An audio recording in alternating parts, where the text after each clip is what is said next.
Do you hear that? I know. One pay more all them, time. right? Let's just, come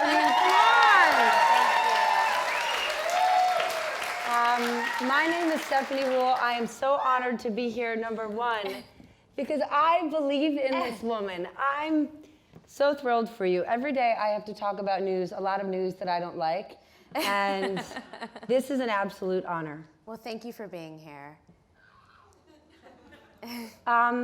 I want to talk about a lot, but let's start with the book and the idea behind it. Brave, not perfect. What does that even mean? So I feel like I was always a good little Indian girl. You know, I grew up with like immigrant parents who wanted me to be a doctor, a lawyer, or an engineer. I went to all the schools I thought I was supposed to go to, worked at all the places that I thought that I should work at, that would make my parents or my family happy. And I woke up at age 33, literally on the fetal position. I was working in finance as a lawyer, coming home to like a very large bottle of wine, right? That was like my happy place. And I was like, this sucks. Like, this is not my life. And it was 2008, and I was watching Hillary give her first concession speech. And she had this line where she said, you know, just because I failed doesn't mean you shouldn't try too. And I was like, she's speaking to me. Like, I need to quit. And I literally walked into Michael Novogratz's office, and I quit. And I decided to run for Congress. Stop right there. Yeah. When you decided to quit, no one else did. And I think this is really important, and this, for me, is what stood out when I met you. When I met you, we were introduced because a woman named Marie Wilson, who founded the White House Project, said, I want you to meet this woman. Like you, she works in finance, she's type A, but she's leaving to go into politics. And I remember hearing it thinking, no one does that. And no one did. So walk me through, because there wasn't anyone for you to look at and say, she did it, he did it. There were no trailblazers before you. When you choose the finance path, you choose it, you stay on it, and it is what it is. Right. Beyond, you're watching Hillary, you're saying, I think, you didn't have anyone before you. No. Walk me through that process, because it's scarier than I think people realize. Yeah, I mean, look, I remember being in like one of those offices on 45th Street at Fortress, and like my best friend called.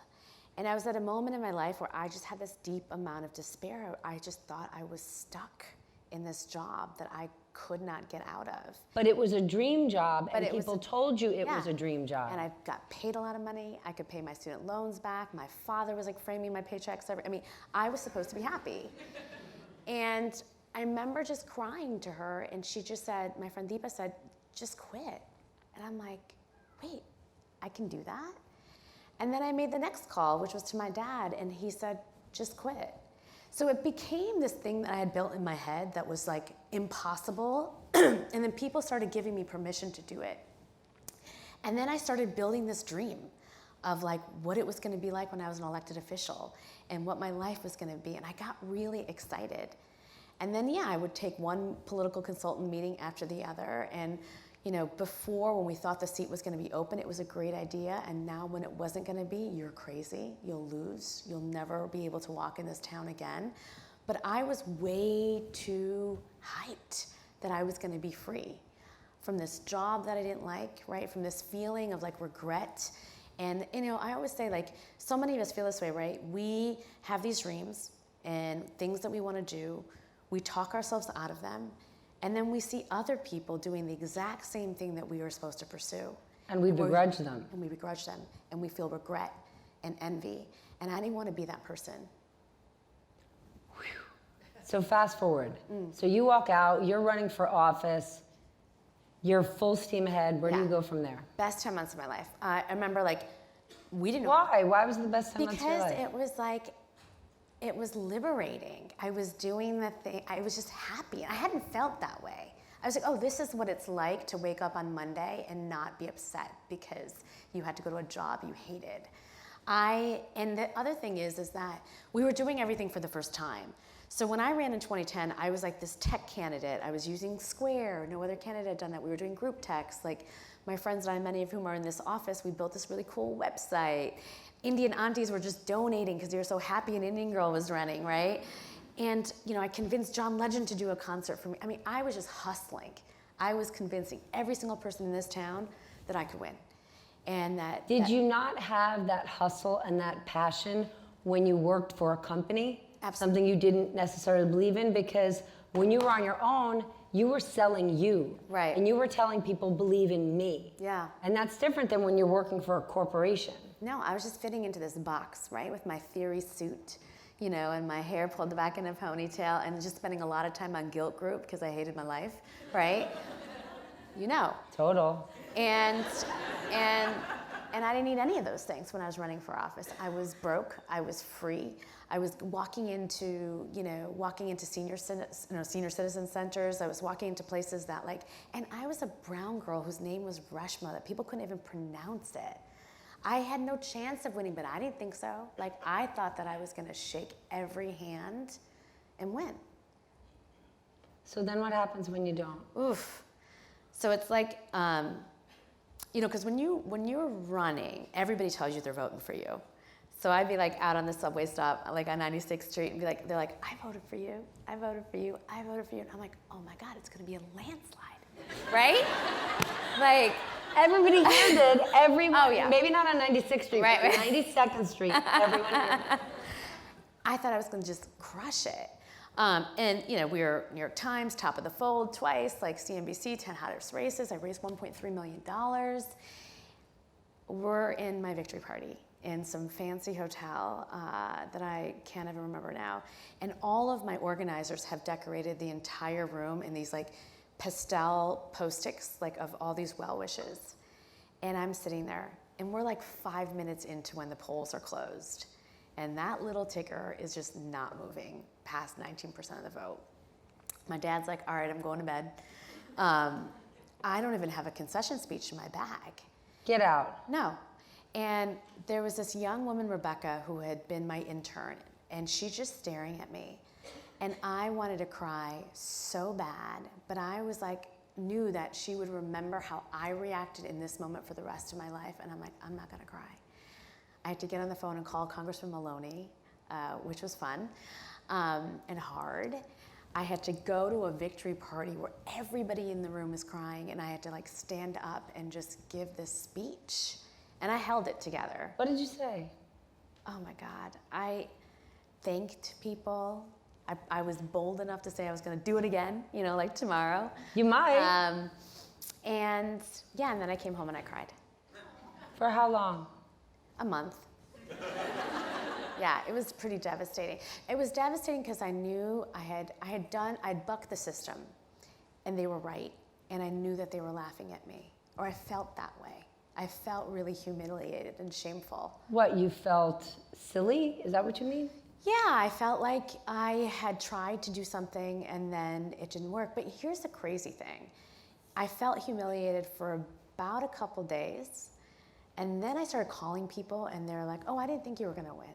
This wasn't about this race. This is about me believing in you and your future.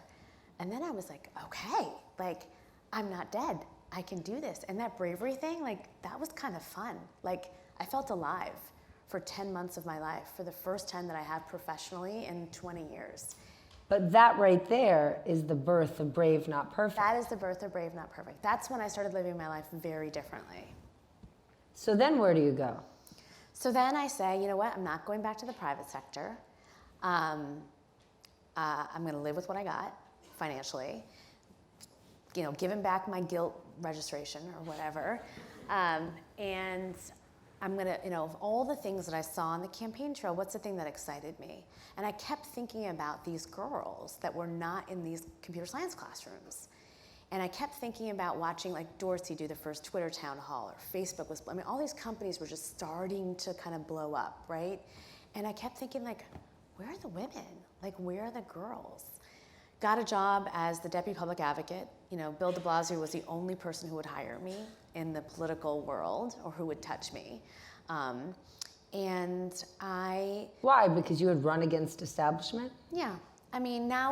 Now it's popular and wonderful, and there's great results, but when I did it, it was Mm-hmm. And I've always, I don't know about you, but I've always had a job and then a side hustle, right? The secret project that I'm working on. And Girls Who Code kind of became that. And so on my lunch breaks or after work, I would go meet with people, computer science professors, PhDs, like teachers, like nonprofit leaders. And I just started thinking about, well, what could this look like? And I spent about 2 years working on it and then launched it. If you were to go back to school, would you have studied STEM? Oh my God, no one's ever asked me that before. I would have been an amazing computer scientist. Yes. Amazing. Yeah, because here's the thing, like I feel like for so long, because I thought I wasn't good at math or science, anything that had to do with numbers or figuring something out, I shied away from. Why? Why didn't you think you were good at math and science? Because it didn't come to me right away. And this is what I talk about in the book, right? Girls go immediately from I gotta be on my math test to I suck. I'm bad at it. Not that I gotta try harder or maybe, you know what I mean, it's gonna take a little bit longer. Boys do that. Girls go, and I was the same way. I immediately went to, well, I'm really good at this, at reading, writing, debating, but I'm really bad at this. And I don't like how it feels to be bad at something, so I'm just gonna put it in this lockbox over there and I'm not gonna do it anymore. And that's a gender thing? So you say in the book that boys are much more ready to fail. Yeah. They keep running against that brick wall, and girls don't. Because I think with boys, we protect them. My son and my husband are here, and so sorry, Nahal, I'm gonna tell some stories you're not gonna like. But for example, we started having this fight about a year ago about the nightlight. Sean started waking up being like, I'm afraid of the dark. I go to buy my baby, buy the nightlight. Put him to bed, plug in the nightlight. He's happy, I go in my room. 10 minutes later, I hear Nahal coming up the stairs, taking out the nightlight. 5 minutes later, Sean screaming. We went through this whole thing, right? And finally, I was like, dude, why are you let him have the nightlight? And he's like, no, I want to toughen him up. I want him to be strong. And I said, no, if he was a girl, would you let him have the nightlight? And my feminist husband thought for a second. He said, yeah, I would. Really? Yes. And what was the rationale? Because I think that we immediately think with our girls that we have to protect them, that Comfort we have them? to coddle them, that we have to make them comfortable and feel safe. And we think that we're setting our boys up to a very different world, and so we have to make them tough and fearless and like men. And so we don't let them walk away from challenges in the way that we let our girls. And so I'll give you an example. Studies show that when girls sign up for a major, if in their intro class they get a B, they quit it. Because if it's not an A, they think they immediately, well, I'm not gonna cut it here. Boys are like, a B? That's amazing. It's totally different. And I'm not gonna say every boy's like this and every girl's like this, but there's definitely a lot of research here. But isn't that amazing? Because historically, women are forced to be resilient and forced to be dependent because we're not taught to have financial independence. And if there's something that does make you strong, it's to say, oh, I've got money on my own. I can pay my own rent. I don't need you. But women traditionally have been put in subservient positions where they need to be protected and they need to be supported. Yeah. Well, we do that look, I'm gonna make an admission here. Up until the time I was married, my father did my taxes. Because I got it in my head, I can't do this, too hard. And now my husband does my taxes, well, not anymore, but, all of that stays with us. And I think that's what creates so much of this dependency, because we think that we can't figure it out ourselves. And so for me, and I write about this in the book, it's like small things. Like I always say, you want to build a bravery mindset, do something technical. So if my phone went black, I'd be like, oh no, I'll just figure it out. Now I'm on Google, I'm gonna figure it out. If we got a toy that was a little bit challenging with instructions I didn't get right away, and handing it over to Nahal or Audrey, I figure it out, right? And you think we were programmed this way when we were children, because 1000%. finance is a great example, whether it's doing your taxes or investing. Yeah. You could walk into Bergdorf Goodman and there are women on all 6 floors buying $15,000 handbags and $25,000 pieces of jewelry, yet those women are not investing in their friends' companies. No. And a guy can start a company in New York and call 15 of his friends and they'll go, yep, I'll put in 20 grand, 15 grand, 50 grand. And women who are in the same financial bucket don't do that. Yeah, our friend Tiffany's here, right? And we talk about this with Girl Scouts. In the same family, even investment, the amount of money that this father will give to to the Boy Scouts versus the wife giving to the Girl Scouts, totally like 10x, right? Because he feels much more confident, she feels less in the way that we spend, in our power and control that we have over our finances. And I think a lot of that, again, is centered around math, science, being technical, getting your hands dirty. I mean, so many of us don't even know how to change a tire of a car, or when the toilet's broken, or anything's broken in the house. You're not dragging your daughter to go do it, but you sure are bringing your son, say, hey son, let me help you show you how I do this. We don't do that with our girls. But the kind of things you do in Girls Who Code or studying STEM isn't about hauling. It's about technical things that are your mind. Yeah. And still we shy away from it. I mean, one of the stories I talk about in my TED Talk was, when all the girls are coming to our program, they're learning how to code for the first time. And every teacher would tell me the same story, that in the first week, when her student was learning how to code, her student would call her teacher over and she'd say, I don't know what code to write. And her teacher would look at the screen and she'd see a blank text editor. But if she pressed undo a few times, she saw that her student wrote code and then deleted it. So and what, she didn't think she was good enough? She didn't want to show the progress. Instead of saying, well, I wrote this line and then I got stuck here and I think there might be, she didn't want to show her anything. It's like this idea of perfection or bust. I can't tell you how many women said, if it's not going to work out, why even bother to try? We stop trying if we don't think that we're going to get it perfectly right. But don't we do that because women are judged more than men? If you went into a conference room and a woman raised her hand 3 times and said something that didn't make much sense, when you leave the room, people would say, well, it was that woman who had the dumb ideas. Yeah. And we do get judged. So even though we're saying, well, we only shoot for perfection, we've been trained to do that because when we have leaned forward, people have swatted us back. I think that's absolutely right, but I think it has to change because I think that we've gotten the other way, right? We over-prepare. As I was on NPR and one of the call-ins had said this funny story. He was a mechanical engineer teacher, and he was saying, before I even write the assignment on the board, the guys are like, I know the answer. And he's like, dude, I didn't even tell you what the question is, And so but for us, we're thinking about what we should say. Is it the perfect way to say it? I mean, I would literally sit in my con law class in law school and just think, I was so intimidated. And I would just think and rewrite the perfect question. And by the time I had the courage to raise my hand, class was over. So we don't have a choice but to start getting our bravery muscle working because you know what? Life is passing us by. And the guys, they're faking it till they make it. Life is not one long grade school, because if it was, as Carol Dweck says, we would rule the world. But what works in the workplace is bravery. It's also about risk-taking, though. Mm-hmm. Every move that you're talking about, even, you say it in a very humble way, oh, it was just my side hustle.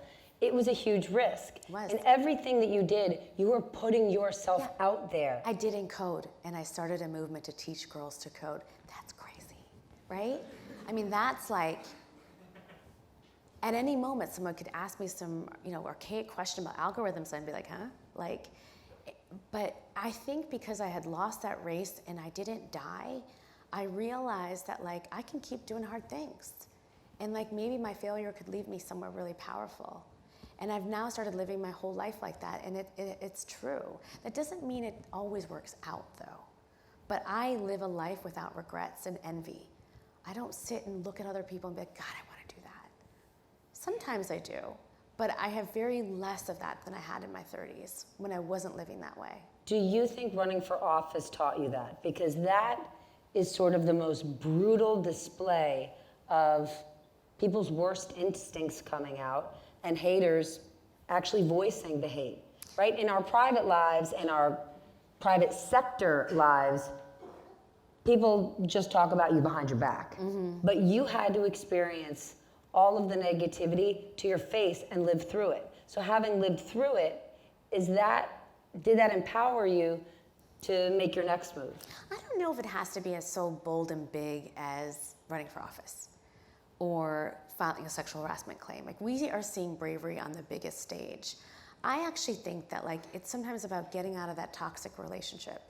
It's walking away from that job that you're like, I don't love it. It's about staring at a really messy closet and cleaning one shelf. Sometimes it's these smaller things that you start doing them every day. Like for me, after I had a baby, was holding all this pregnancy weight, and I just hated looking at myself in the mirror. And I knew that I had to get to the gym, but because of my work and being a CEO, like that was happening at 7:30. And if it was happening at 7:30, that's when the dog wanted to go out. That's when my son was waking up. And for me, it was having the courage to just take that time for myself. And I think it's those kinds of brave moments that like have led me to where I am here, as much as the bravery stuff on the big stage. You know what I mean? But in all of this, you've never been a damsel. And we're putting our daughters in a position where we're protecting them and caring for them, whether it's their fathers or their husbands or their relationships, and he's Tarzan and she's Jane who swoops in and saves her. In none of these scenarios were you expecting to be rescued. And there's a lot of women who don't take professional risks because they're saying, well, I want to take a leap, but what if it doesn't work? And they think that changing careers means walking from this career and climbing to the next. You don't get to climb to the next career. You get to have a death-defying leap, and possibly it will work out. You were never looking for someone to rescue you. You rescued yourself. Yeah, but I was looking for a big victory. I was looking to go from this job I hated to like Congress. And I think what the eye-opener for me was that, it didn't work out, and it didn't still make me want to crawl back, right, to that job that I hated. And it didn't kill me. And I think that far too often, and we have to talk about it this way. One of my favorite stories that I heard when I was writing this book was this woman. She was trying out for an Olympic trial, and she was a diver. And it was her last shot to get to the Olympics. She walks up, she does her dive, she misses it. It's over. It's done. Her dream is done. She's standing there, her boyfriend's like, come on, let's go. And she's like, no, give me a minute. And she walks up and she does her perfect dive. Too late. She did it for herself, not to win something, not to get into the Olympics. I think that we have to start thinking about bravery that way for us, not for the end result or the end goal, because 9 out of 10 times, that might not happen for you, right? You might not leave your job to start a company that becomes the next Facebook, right? But the fact that you did it, like, enjoy the hustle, enjoy the journey, be proud of yourself for trying, because that's when you are sitting there and you're not full of regret and envy. I mean, this is about, to me, this movement that I'm talking about, this bravery revolution I'm talking about, it's not about the promotion. It's about joy and happiness in your life. Then where does the quest for perfection come from? Is it because we're afraid not to be perfect? I mean, I think it's a couple of things. I think we think that if we're polished, we will be perfect. We think that if we are perfect, we will be happy. We think that if we are perfect, it won't all fall apart, right? There's a lot, we big up perfection as the end all be all. And then when we get there, we're not happy. The loneliest. It's the loneliest. And it's not what we wanted in the first place. And we've missed out of all that stuff. I mean, do you ever have something that you're just really good at, but you don't really enjoy it? I mean, we kind of hear this with young girls all the time, right? Parents who make them play the piano and they're really good at it, but every day they're hating it. Like, I think so much more, like I think about, President Obama, probably shouldn't say this, but like, he's probably a horrible basketball player, but that man loves basketball. He does. Right? He does. Loves basketball. And like, that's awesome. But I don't know very many women who do something, This is a great, right? You're right. That they love, but they suck at. Because it humiliates them to keep doing it. Yes. But then think about all the women who are the most resilient, right? Women who have never had financial freedom, who have been mothers, who have had to run their households, raise their children, be financially dependent on someone else. They are so much braver and more resilient and more capable than they ever thought, but they don't even consider themselves strong or brave. Right. But their spouse does. Right. And they should consider themselves strong and brave. I think the question... But we've never categorized them as that. Right. We've taken them for granted. And we need to. And many of us who are working moms depend on those moms, right? I mean, Tiffany talks about this all the time, right? To take care of what our kids and to pick them up and, to do stuff. I mean, I think it's also though about like, how do you live a life again without regrets? How do you make sure that all of us have made the choices that we wanted to make and not made them because we felt like we had to? This book is about a mindset. Yeah. Whose mind needs to shift? Is it our girls? Is it us? Is it men? It's everybody. I mean, I say this boldly. I think the way that we've been raising our girls is wrong. We have been trying to build up their confidence by like basically putting them in cocoon wrap, and we're not making them resilient, and we're really messing them up. And I see this with the young girls in my program. So we got to change this. And I think some of the strategies that I talk about in the book, I'd like for parents to start employing. I secondly think that like with millennial women, like they're a generation that is quite unhappy, right? More women are depressed, twice as many women are depressed today than men. And because again, so many of them bought into this perfection myth, right? I was gonna be a size 2, have the perfect Instagram selfie, get that job that I was supposed to have, and everything was gonna work out. And they're looking at their life. I mean, do you know how many focus groups I did with women? How many of them have 2 Instagram accounts? 2? One for their real life and one for the life that they have put forth to other people. Do you know how stressful, right? That is? That's another level. Yeah. But it's not, fakesters or finsters it's called, right? One of those two. Right. It's real though. It's so real. I mean, my 16-year-old niece, she will delete a post if it doesn't get more than now. It used to be 500, now 1,000 likes. It's like she's deleting a memory that happened in her life because other people didn't validate it. Because it's not good enough. Yeah. And then I think for those of us, right, in 30s, 40s, 50s, 60s, 70s, right, we're kind of at that moment, right? We're at that point of our life where we need to really take stock and say, is this it? Is this it? Okay, so what do we do about this? There are countless diversity and inclusion initiatives. There are countless women's groups, girls groups, programs, conferences, events, and hashtags. So many that if you turned on conservative media, they would say that there is a war on men in this country. There is such a focus for the advancement of women. They are running the planet and they are running us off the face of the earth. That is absurd, because if you actually look at the data, if you look at the numbers, we've made a tiny dent, and the world is still controlled by the same power set of individuals it always has been. Yep. But how do we marry the two? So if you're saying right now, we are failing at the way we're raising our girls, we need to do something different. Yeah. Yet we have been saying this for years, and we've been saying we have to push forward and we have to help the girls, so much so that people think we're helping too many girls, that the word we're not helping boys. So what are we doing? Yeah, I don't care about them. Because for too long I've been asked, like, why boys have to learn how to code too. I'm like, okay. But I think what I'm trying to do is really say, okay, I think if you unlearn perfectionism, you'll start eating away at the bravery deficit, which is causing the leadership deficit. Say that again, I don't understand.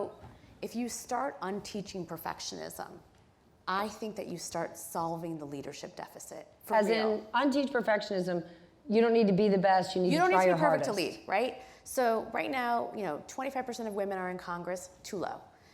We had no women that are Fortune 500 CEOs or left right now, right? Mm-hmm. So we're moving in the opposite direction. Yes. And for me, I think a lot of that is because women are waiting to be perfect to lead, to take a step.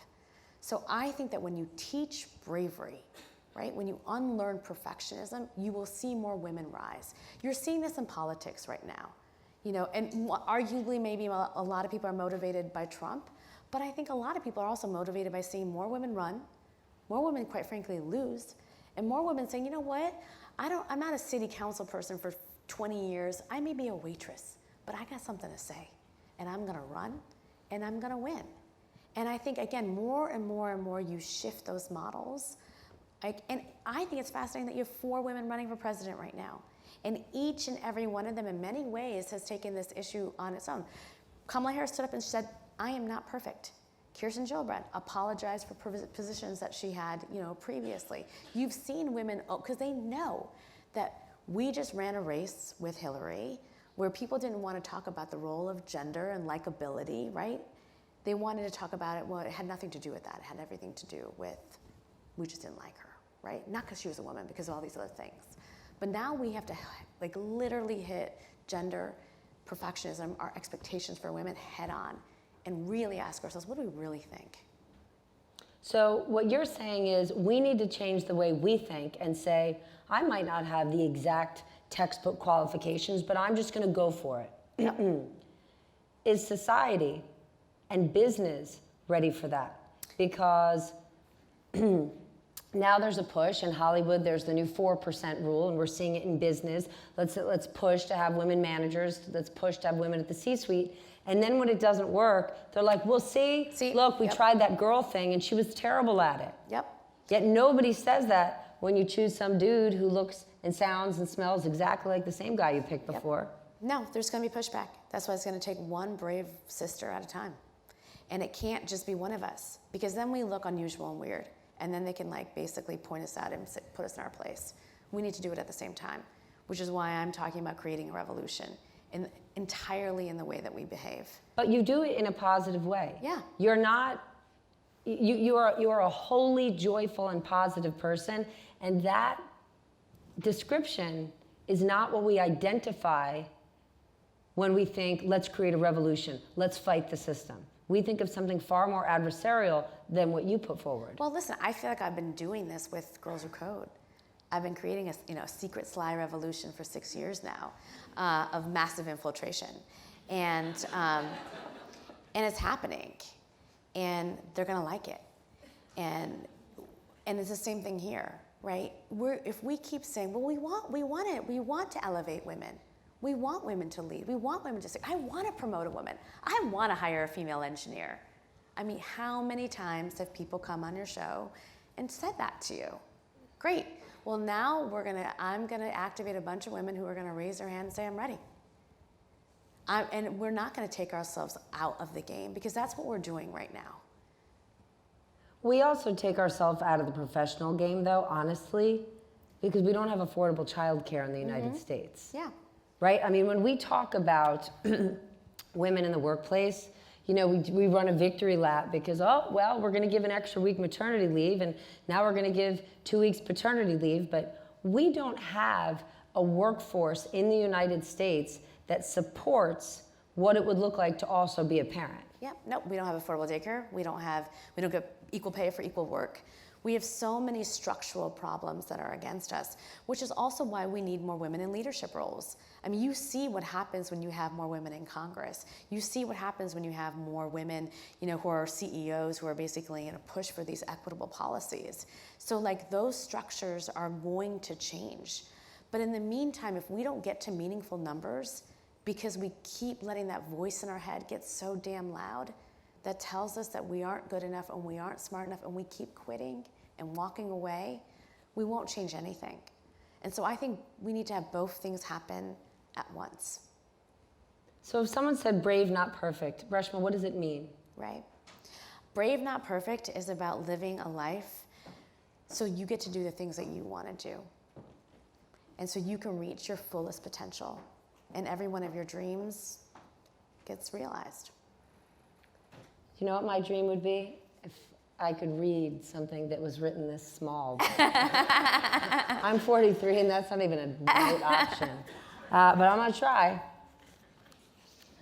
I mean, seriously? Do you want me to do it? This? It's gonna be hard for me. This is good. How do you measure the impact to your programs? We decided very early on that success to us meant girls majoring or minoring in computer science, so that then we can get to gender parity in the workforce. Mm-hmm. And so 6 years later, our girls are majoring in CS at 15 times the national average. Our Black and Latino girls are majoring in CS at 16 times the national average. McKinsey just did a study for us. When it's real, McKinsey does a study for you. And that we are well on our way, we, Girls Who Code, and our sister organizations, to closing the gender gap by 2027. So it's happening. Like, this problem is gonna be solved. Like, I have no doubt. Then what's your goal for Girls Who Code? My goal is to make sure that once I start educating them, that these guys hire them. That's my new fight. because, you know, I started getting email after email after email in the past couple of years from women who were like, I got a 4.0 at Stanford. I applied to X company, and I didn't get an interview. Bullshit. No, and this list got a little too long, and when Reshma Saujani makes a list, it's not good for anybody. So you know. I mean, I can't believe that. Really though? See, people don't give up power, do they? You know, and you're talking about having all male panels and having the faith that they are going to fairly and justly evaluate women. Okay, but that will change because you are creating a super strong network. Okay, so when you and I first went into finance, okay, and we walked onto a trading floor, there were no Indian girls walking onto that trading floor. There were no public school girls from New Jersey. But when my husband walked onto that trading floor, it was a sea of Ivy League guys who played lacrosse. Yeah. And there is no correlation between being good at lacrosse and being a good bond trader. But there's an infinite number of boys who do that for a living, and that's what they did growing up. Yeah. So by you creating Girls Who Code, you're creating that power network that's going to get those women those jobs. Yeah. That power network that has already existed in places like Wall Street for privileged white guys. Yeah. Well, I mean, so two things there. Like, you know, I've been nerding out in this data and really looking at finance, law, and medicine, comparing that to technology to make sure that we don't make the same mistakes. Because what's happened in these industries is the incoming class is pretty close to parity, right? Mm-hmm. But then especially you go down law's the funnel, it's pretty much all white men. Mm-hmm. And so their numbers grow, our numbers shrink. And it's not all because we're having babies, right? Like I'm sick of that argument. It's because we're getting pushed out. And so what's happening in tech, though, is the opposite, right? The bottom of the funnel and the top of the funnel looks the same. Very white, very male. Very white male, I should say. And so the game is how do you change those numbers, and how do you make sure that that pool looks the same as you go through the funnel? And I still think that now people say, well, I can't find them, or they're not qualified, or whatever it might be. So there still needs to be real pressure on technology companies to stop saying it's a pipeline problem. We have taught 185,000 young women. 185,000. In how many years? In 6 years. So you cannot tell me you can't find them anymore. It's just simply not true.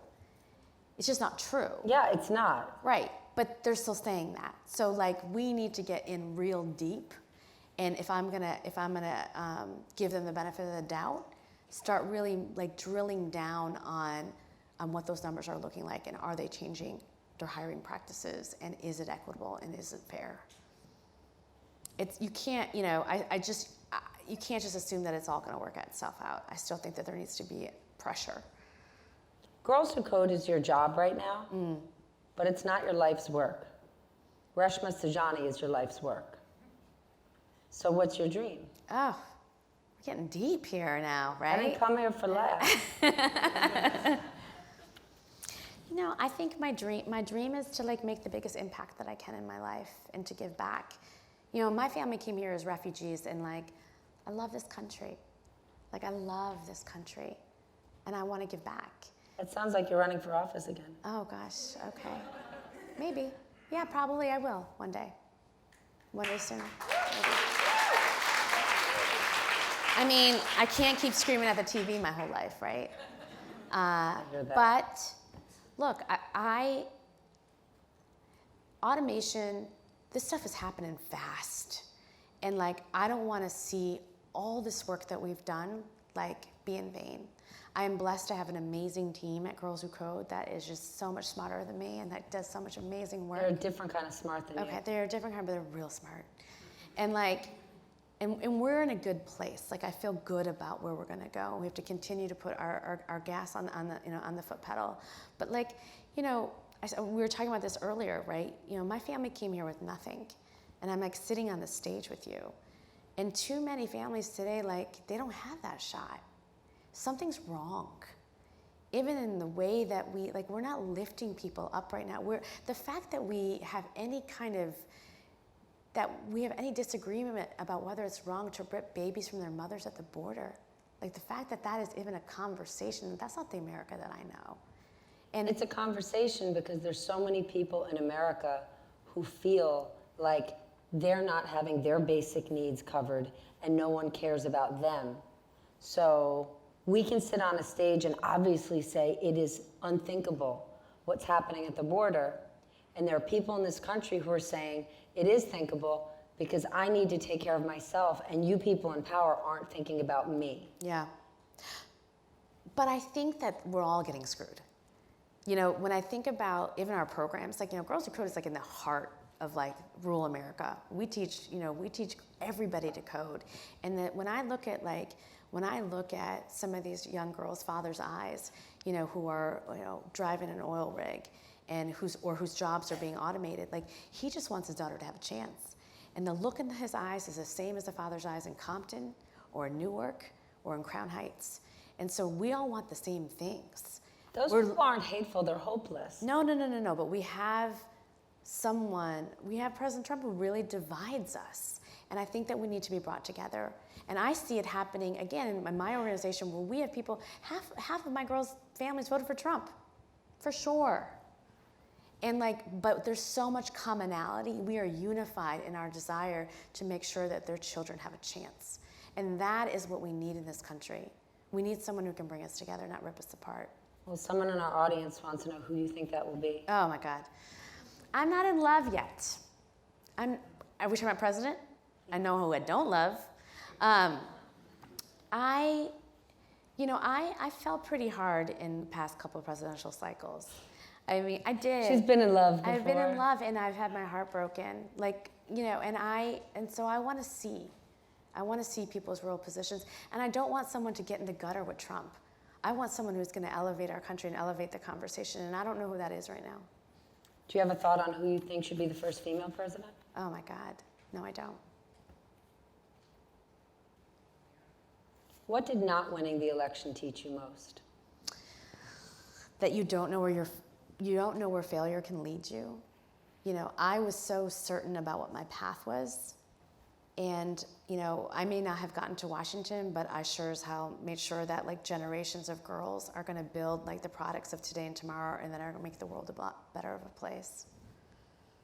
And for you, what's the hardest thing you've had to overcome? I mean, I think the hardest thing that I've had to overcome is I still have a voice in my head that tells me that I haven't done anything yet, that I'm not. What? Yes, we all do. I mean, I do. I don't. I fight that voice. Oh. No, I don't have that voice. Yeah.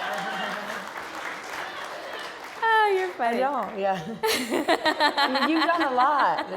No, I I'm know, tired. but I'm making you brush my. I just have a voice that says I haven't done enough. You've done everything. I know, but I still want to do more. So I'm never satisfied. Maybe that's what I struggle with. I'm never, a lot of people be like, 185,000 girls, that's great. I'm like, no, dude, we're going to Africa, India, China, and Japan today, right? Like, it's, I always feel like there's more to do. Okay, but these are two different things. Yeah. You're never satisfied, but you are at peace. And that is something we rarely see in super powerful people. And I consider you a very powerful person. Oftentimes, the classic alpha successful character is adrenaline addicted, and I think you are, and they are goal oriented, but they are restless and they're not satisfied.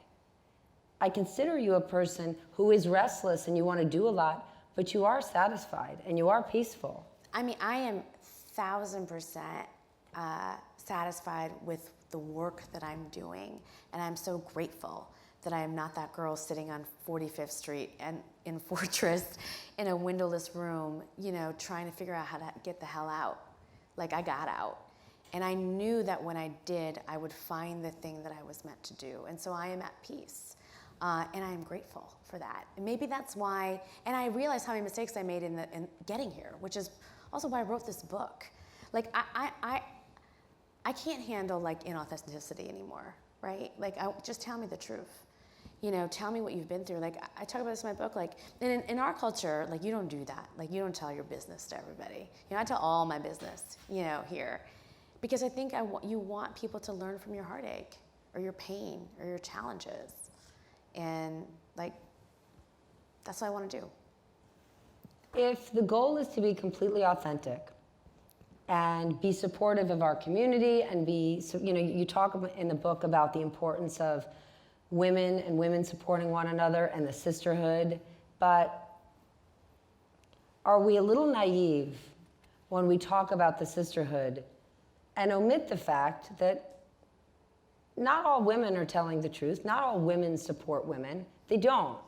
Now more women support each other than when we first started in business. Yeah. But definitely when you and I first got into business, the generation of women above us were not our mentors, and they were not pulling us up. Yeah. They were of a generation of, I had to scratch and claw my way here and walk 10 miles. Why should I help you? Yeah. I got a list of them too. Yes. But I think the more interesting question is why? Why are women not supporting women today? Now, 10 years ago or even 20 years ago, you could make an argument, well, there's only one spot for one of us. So like, I ain't helping you because I want it. Mm-hmm. Today, that's not the case. There's plenty of room for all of us. So I think that when women are not supporting women, I go back to this point about regret and envy. You know, I think that there's so many things that we feel like we didn't do, chances we didn't take, and we see somebody doing that, it makes us feel bad, and we want to say mean things and bring her down and not support her and be the first one to throw the shoe. I mean, you saw this. I think you saw this happening with Hillary a lot. I mean, imagine for you if you were still in finance and you were watching someone who was just like you sitting there on MSNBC, how you would feel. And I think it's so many women are still sitting in the 45th, on 45th Street in that windowless room when they should be sitting on MSNBC, or they should be running for office, or they should have started their business. And I think when that starts to change, I think sisterhood is really going to be born, because men don't have that drama. Mm-hmm. And why? Men are... Because they're not... Because they don't have the novelty of scarcity that women have had. But it's not scarce anymore. We can take over the whole world. All of it. It can all be ours. Now, one can't change when they feel envy or when they feel spite. Those are natural feelings. But you can control whether you act on them. Right. Yes. And you can acknowledge that you're feeling that way and why. See, I think sometimes we don't even want to go there, because then we already start feeling bad about our choices. And I think when we start saying... Say that one more time. Well, like if I'm feeling envious, even asking yourself, why am I feeling envious right now? It's embarrassing. Yes, but I think we have to start having those... Like I say this in my book, like I call it basically, your ledge. Your ledge or your drama or your wisdom test, that's normally the place where you start feeling envy, and that's normally the place where you want to be and you need to figure out how to get to. So if you're watching television and being like, I just hate that Kamala Harris, look at her hair, mm-hmm. Ask yourself, well, did you want to run for office and you didn't run? Or is there something that she's doing that you want to be doing? The minute you start taking steps, the minute you stop talking about her hair. That's a very evolved place to get. Have you always been that way, or what did it take for you to get there? Because the truth is, the fastest thing to bind us is to be envious, is to talk bad, is to gossip. It's actually how people find one another. It's like the easiest, cheapest common bond. And when you're talking about having that conversation with yourself, why do you hate that woman doing that job?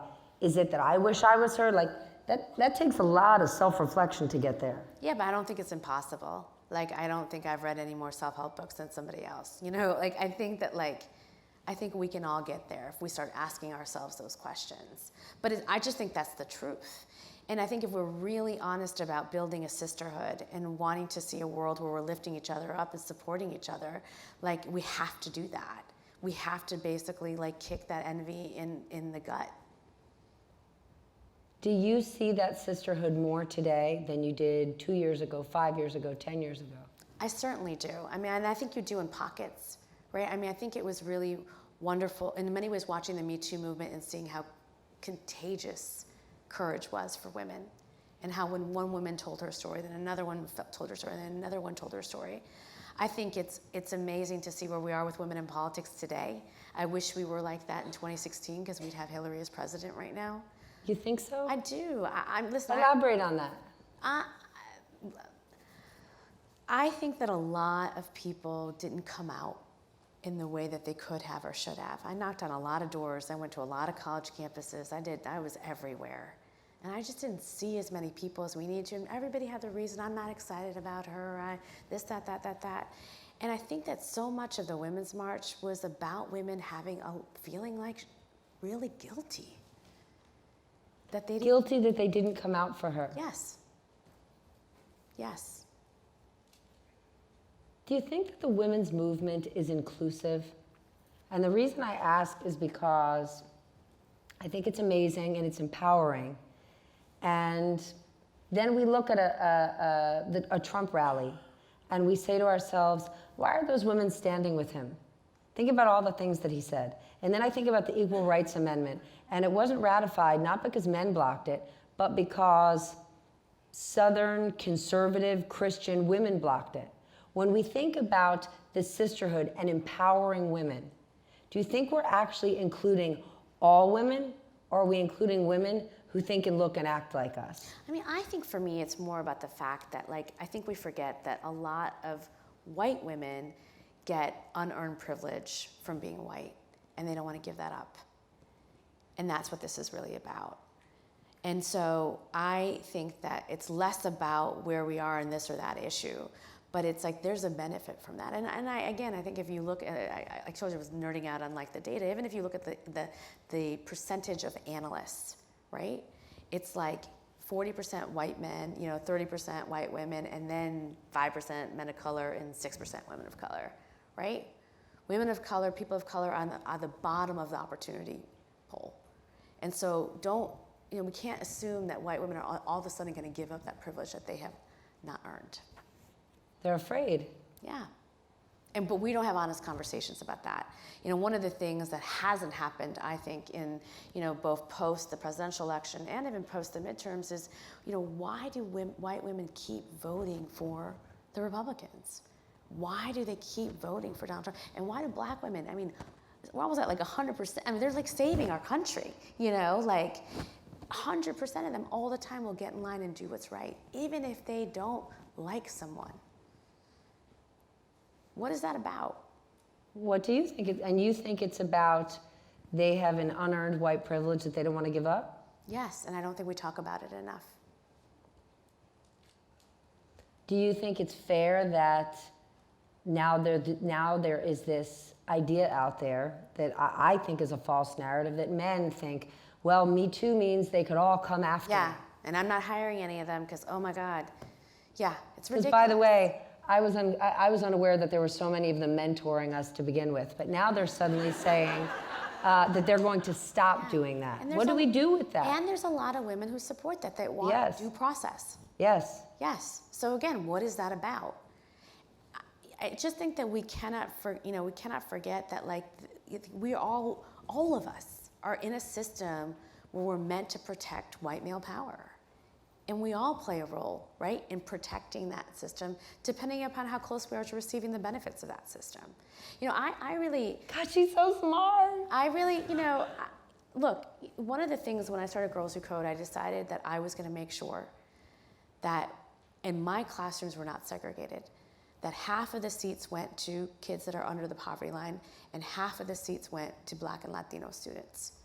And I thought, and I still today, think that is the best decision that I ever made for my organization, because that's what we need right now. We need people to give up their unearned privilege and give people a shot, and to be really honest. I as a South Asian woman who went to Harvard or Yale or whatever, people give me some credibility. I'm seen as being intelligent. I'm seen as being a bunch of things that I have not earned. And so you better believe, and it's the same with my South Asian little girls that come to my program. So you better believe that I am going to ask some of them to give up their spots for people who are barely having one meal a day, or whose mothers have to worry about whether they're going to get shot coming home from school. it's just the reality of the world that we live in, and it's sick and it's sad, and I think all of us should do our part in our platforms to make it as equitable as we possibly can be, and I'm certainly doing mine.